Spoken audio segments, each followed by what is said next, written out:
Today in my live session, topic would be अति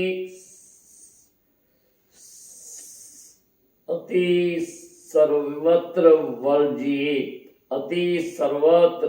वर्जित excess of everything is bad. Excess of everything is bad. Today, definitely it's a nice topic.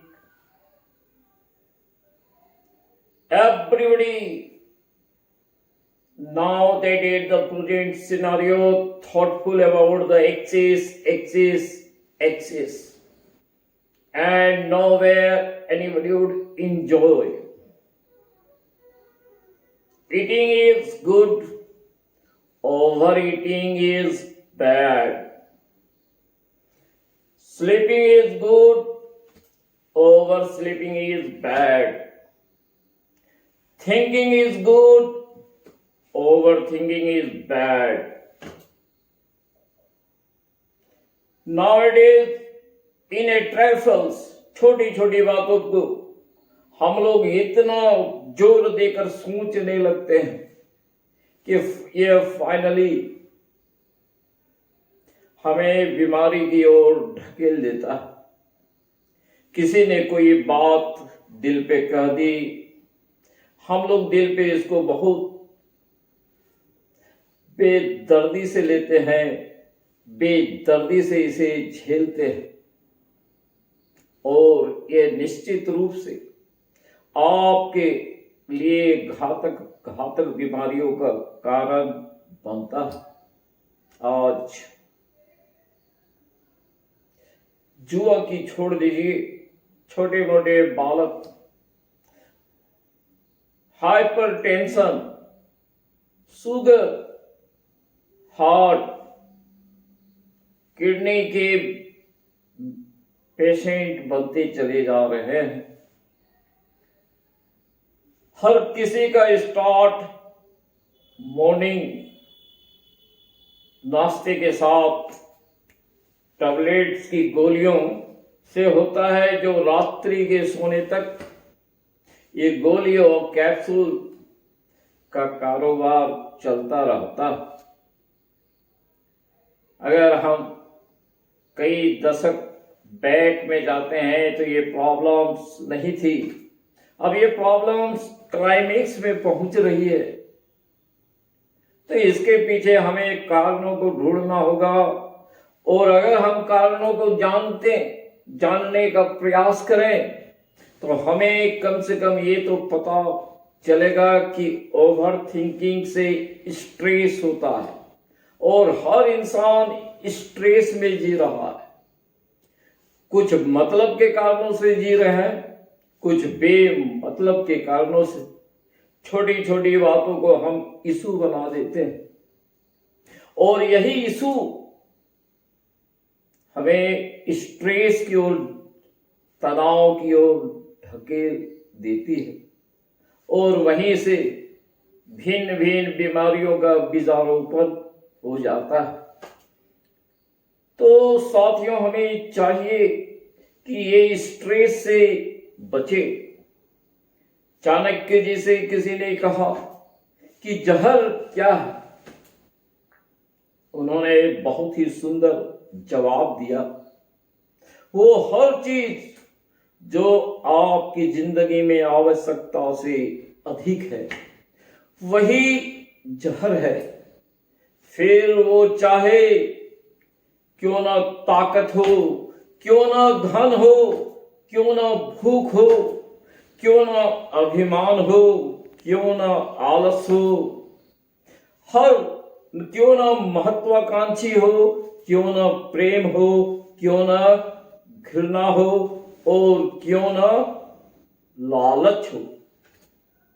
ये आवश्यकता से जैसे ही बढ़ती है, ये बीमारी, भिन्न भिन्न बीमारियों का यही कारण बनता है। और आपके जीवन को यकीन मानिए कि कहीं न कहीं नरक बनाने से नहीं चूकता। आज इंसान अगर नारकीय जीवन जी रहा है, आज उसका आप ताजुब करेंगे कि लोग आज पर एनम 50,000 LIC का प्रीमियम जमा करते हैं ताकि परिवार का कोई सदस्य अगर बीमार पड़ता है तो उसकी इलाज, चूंकि तत्काल पैसे की व्यवस्था हो या ना हो, तो इसमें LIC एक अच्छा रोल प्ले करती है।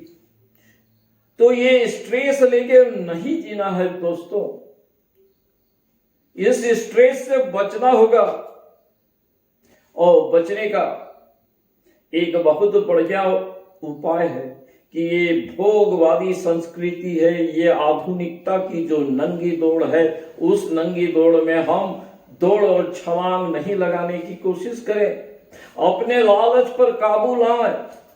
आज कई IAS, कई मंत्री जेल के सलाखों में जकड़े हुए हैं। क्यों भाई? तो एक कबीरदास जी की बढ़िया कविता याद आती है कि माखी गुड़ में गड़ी रहे, पंख रहे लिपटाए, हाथ मले और सिर धुने, लालच बुरी बलाए। अरे लोगों में एक होड़ लगी है कि मैं इतना धन क्यों ना कमा लूं कि 7 पुश्त हमारे बैठकर खाए। ये 7 पुश्त भी अगर धन का सचमुच आप संचयन भी कर लेंगे तो मेरा दावा है कि 7 पुश्त उस धन का भोग नहीं करेगी, क्योंकि वो धन गलत माध्यम से आया है। वो न केवल आपको जेल के शिक्षों में ले पहुंचाएगा, बल्कि वो भिन्न भिन्न रोग, दुख, क्लेश का कारण बनेगा। इसलिए आपको हर चीज लिमिट में रखना है, इसे कदापि लगाम देने का काम करें। और अगर यह स्पीड पकड़ी तो फिर कहीं का नहीं रहेंगे। वर्षा हमें चाहिए, लेकिन अति वर्षा नहीं चाहिए। पानी जब मर्यादा खो देती है तो होता है प्रलय, और वाणी जब मर्यादा खो देती है तो होता है महाप्रलय। हमें छोटी छोटी बातों को भी गौर करना पड़ेगा। इतना बड़ा महाभारत का युद्ध होने में कहीं न कहीं ये द्रौपदी की जो बेतुकी हंसी ठिठोली कहीं न कहीं कारण बनी कि दुर्योधन को क्रुद्ध कर देता है। तो रावण, अरे जिनके पास त्रिलोक सुंदरी मंदोदरी जैसी सुदर्शना पत्नी के रूप में होती है, लेकिन वो महत्वाकांक्षी अहम से भरा हुआ रावण माता सीता पर कुदृष्टि डालता है।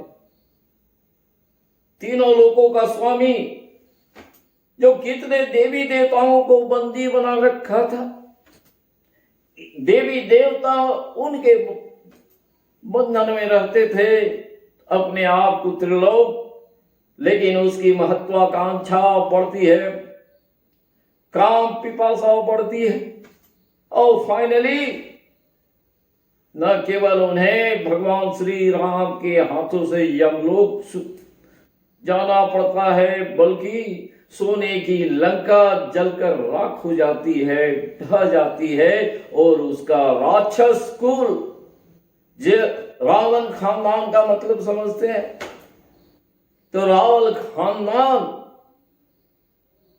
उसमें झुलस जाता है, राक्षसों का कुल का महाविनाश होता है। तो आपको ये समझने की है, आज हर कोई दुर्योधन की तरह महाहट्ठी होता चला जा रहा है। उसके पास कुरु का साम्राज्य है, उसके पास जरासंध की दी हुई अंग देश है, जिसे वो अपने मित्र कर्ण को उपहार स्वरूप तो दे देता है, लेकिन युधिष्ठिर जी के कहने पे, दबाव देने पे जब श्री कृष्ण भगवान कौरवों की दरबार में जाते हैं और उसके एवज में केवल 5 ग्राम, उसकी पंक्तियां बढ़िया है, मैं पंक्तियों को रखना चाहूंगा कि 2 न्याय भगवान श्री कृष्ण उनके दरबार में जाकर खुद कहते हैं कि 2 न्याय तो आधा दो, पर इसमें भी कोई बाधा हो तो दे दो केवल 5 ग्राम, रखो अपनी धरती तमाम, हम वही खुशी से खाएंगे, पर परिजनों पे असी न उठाएंगे, पर परिजनों पे तलवार नहीं उठाएंगे, केवल 5 ग्राम हमें उनके लिए दे दो। ये याचना, ये प्रस्ताव भगवान श्री कृष्ण स्वयं जाकर दुर्योधन को देते हैं, लेकिन हठी दुर्योधन वो भी दे न सका, आशीष समाज का ले न सका, उल्टे वो हरि को बांधने चला, था जो असाध्य वो साधने चला, नास मनुज पे छाता है, विवेक पहले ही मर जाता है। जब नास विधि जाके दारुण, दुख दीना ताके मति हट लेना, वह 5 ग्राम देने के लिए तैयार नहीं होता, उल्टे वो हरि को बांधने चला, था जो असाध्य वो साधने चला, नास मनुज पे छाता है, विवेक पहले ही मर जाता है। हरि ने भीषण हुंकार किया, अपना रूप विस्तार किया, डगमग डगमग दिग्गज डोले, हरि कुपित होकर बोले, जंजीर बढ़ाकर साध मुझे, हा दुर्योधन बांध मुझे, हा दुर्योधन बांध मुझे। अब बताए, अरे 5 ग्राम दे दो, पूरे जिंदगी आराम से, प्रस्ताव भगवान श्री कृष्ण लेके आए हैं, वो भी खुश। तो 5 ग्राम अगर नहीं दे सकते हो तो लो बदले में महाविनाश लो, कौरवों का सर्वनाश करके छोड़ दो।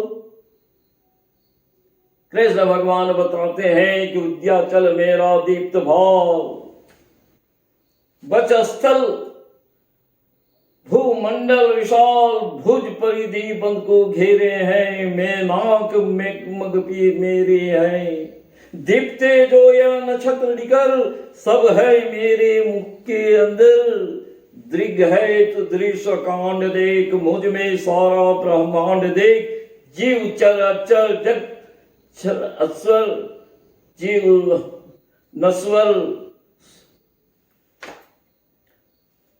सतकोटि सूर्य सतकोटि चंद्र, सतकोटि सरित सर सिंधु मद, जंजीर बढ़ाकर साधु ने दे बांध ले। तो भाई there must be actually that a limit, otherwise it will take you that in a wrong place, everything will get devastated. Finally nothing will come that in your hands. तो महाहट्ठी मत बनो, महाहट्ठी जैसे बनते हो, क्योंकि आज का मानव समाज भोग विलास के चक्कर में लालच की पराकाष्ठा पर जा पहुंचता है, और उसकी परिणति जब सामने आती है तो अत्यंत खराब होती।